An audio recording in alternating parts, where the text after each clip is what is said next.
kongressmenlerle, kullanmış katmerlerle şöhretlerimizi anlatılamayız. Bizim güçlendirişimiz gerek. Çünkü bu kanun layihası pek mühim.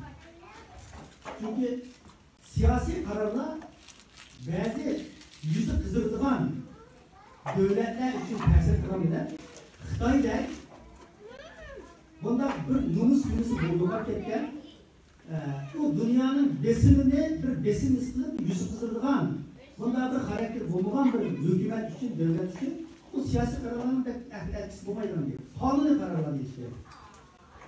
Xitay'da örgüt bakmanın mutlu. Amerika Erdoğan Meclisi'nde itiraf kıldı, 6 tane parlament itiraf kıldı ama Xitay'ın ülkeye yılda ticari hacmi Amerika'nın Kanada'nın durum korkularından çok yüksek oldu. Ve bu kararların ülkenin emni bir tükü olmalı. Xitay'ın iktisadi cihetten azlaştırmayı tutup, Xitay şirketlerine ve Xitay'dan ticaret yapılan şirketlerine emni tedbir kullanılan kanuni tedbirler yol koymayı tutup, Xitay'da iktisadi cihetin piyini kırmayı durup, Xitay'ın acılatını bulmayı. Çünkü bazı şirketler hakikaten yüzün abroyunun tübülüzde kalmaydı. Bir kısım şirketler hakikaten biraz toktar. Xitay'la bulan ticaretçi mecbur emekler çetişik olarak toktar. Ama yüzlügen, dünyadan şirketler, Amerika şirketleri, Germaniye şirketleri, Avrupa şirketleri Xitay'da devamlı ticaret yaptılar. Ular için pul, ahlaktan, vicdanın emrinin buyur. Fakat kanuni tertipler yok. Uyanığa vaktimizde mecbur oldu. Ceza alındı.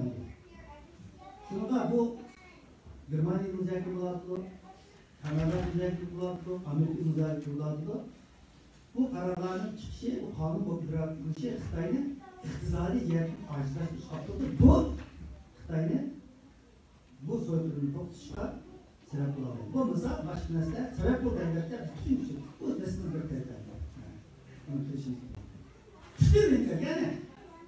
Var bir yol var, Uygurların tutulduğundan bir yol yok bizde. Bütün yolların sınışımız gerekiyor. Bütün yollar hareketleşimiz gerekiyor. Bütün Uygur, bütün Şarkı Türkistan'da bazı şirketler 100 Uygur var. Her 100 Uygur'un her bir erkeğin bir çıkısı var. Başka bir iş var bizde. Bu davanın karşıda gelmez. Git iş kullanmaya karşılığımız var. Çünkü biz o haklar bunu her yer değildir. Feminist Departmanı'nı dedik, Kongres'ini dedik, Halifax'ını dedik, Generallarını dedik. Bu sizin meselede Xitay'la bulan işte normaldir. İnsan hakları meselesine karmanlar mı ne? Veya eğer bir insan hakları meselesine karmanlar. İnsan hakları meselesi diyen dünyanın anniyeti var. İnsan hakları problemi diyen dünyanın arkanda yeri ama fakat bunun derisi hoşmaydı. Bugün insan hakları meselesi Amerika'dan var, Germanya'dan var, Avrupa'dan var. Ama deniz hoşmaydı. Xitay'dan var, Saudi Arabistan'dan var. Ama Xitay'dan bugün Şarkı Türkistan'da etkilatını değil, bu kırıcı de. Eğrilik kırıcı. Bu kırıcılık dünyanın hangi yeri yok? Birkaç yerlerde var. Çünkü meseleyi mal gözünden karıştırıyor. 1945'in 2. Dünya Uruşu demin kalan vaktimizde Holocaust olan vaktinde dünyada eğrilik kırıcılıkta tokuş ahnamış deyilən ahnam yoktu. Şunun değil ki dünyada bir ahkam bazı. Ve bu ahkamını icra ediş, bunu kol koyan bütün devletlerin mecburiydi. Bunu hatırlatışımız gerek. Sen bu ahkamını kol koyan, bunu imza koyan, bunu niçin icra etmeysen? Deydiğin bir hatırlatışımız gerek. Şununla bizim önce kılgan işimizce dünya kurulduğunu biz dünyaya şu mesajı veremedik. Uygurların özümüz bir devlet kuralaydıgan, halayı iyi boğanımızdan kısmen bir kısmını o veremedik ama bu devlet azap durmaydı.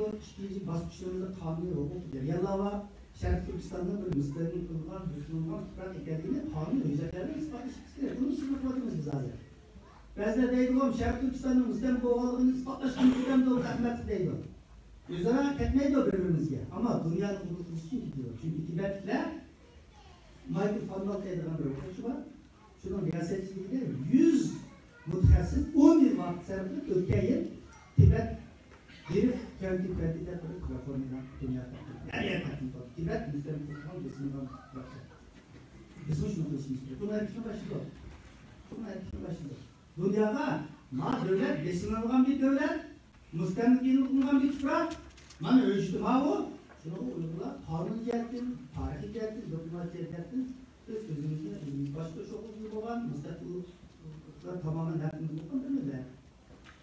Diğerini bir erişimiz gerek hukuk cihettin. Yani bir cihettin biz devlet bulsak Afganistan'daki yapıyatı çoğunluk yaratmayız mı dünyaya? Dünyaya demokratik yargılar Türk koşalaydıgan bir millet geldiğimizde sıvası bir erişimiz gerek. Yani mesela nurgulluğun eserler kurgular gelmektedir. Ama öyle oturuyor Facebook, WhatsApp, bütün kurallar ama bizim neslimiz var. Bizim neslimiz bayrağımız ne? Hakikaten kuralıydı ama